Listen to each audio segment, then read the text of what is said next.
With areas like Pixar Pier, Grizzly Peak, and Hollywoodland, Disney's California Adventure is an homage to California. You'll first enter the park in Hollywoodland, which is very similar to Disney Studios in Florida.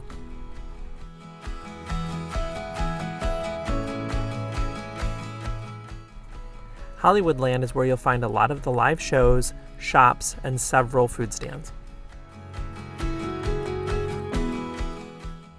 Another area you'll see when you first enter the park is Grizzly Peak, and that's an homage to California's parks and Redwood Forest, where you will find rides like Soar'in, Grizzly River Run, and the entrance to the Grand Californian Hotel if you're staying there. Evie and I are about to do the river run at California Adventure. We definitely recommend having a poncho and even buying some at the dollar store first before you come and save a few bucks.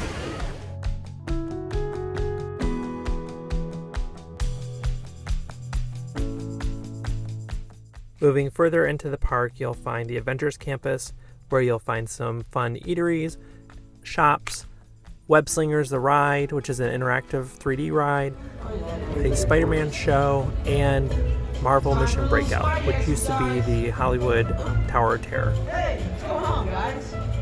Oh, me? You know, just spider stuff. Okay, time to run some tests.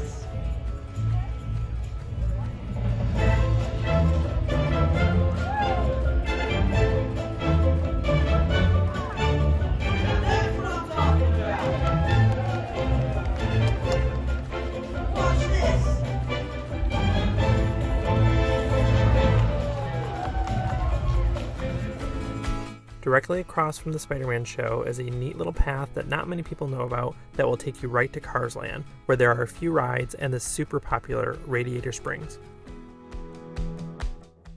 This is one of my favorite rides at California Adventure. It's good for all ages because it's a thrill ride but not too intense.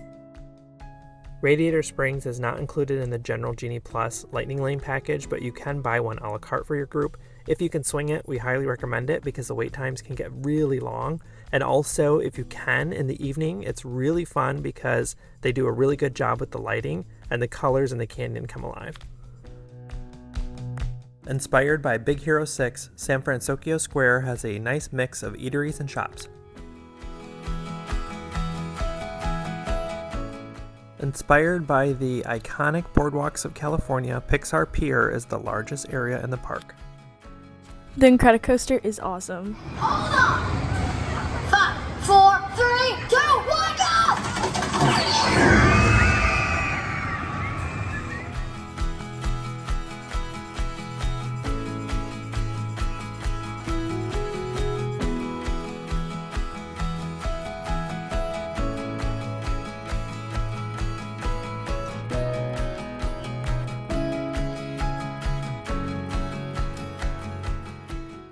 We like to play the Heads Up Disney Parks edition while we're waiting in line for rides.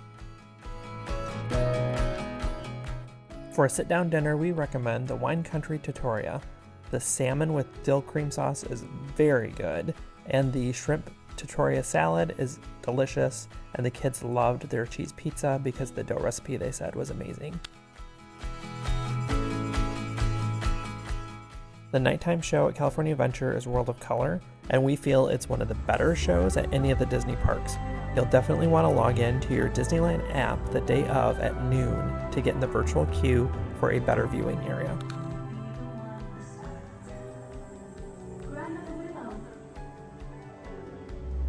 There's something I want to show you. Look. The ribbons. We were there during the Wine and Food Festival, where they have the Sip and Savor passes.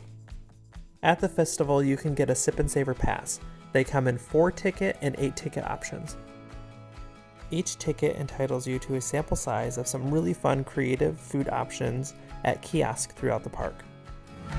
What do you like about California Adventure Park? Well, they have this sip and taste thing right now, and I got this for free. No. And we just went on a few rides. They have this swing ride that I really like, mainly because it goes really high, and if it's like a really hot day, it spins around like really fast, or not really fast, but it spins around fast, so you get like a really cool breeze. We got 2 8-ticket passes, which allowed us to use those as lunch and get some fun treats. We almost forgot to mention the iconic Ferris wheel at California Adventure, and if you look closely, some of the cars rock. It's a lot of fun, and it's a little bit more intimidating than it looks. Thanks for joining us, and don't forget to click subscribe and ring the bell to receive notifications every time we post a new video.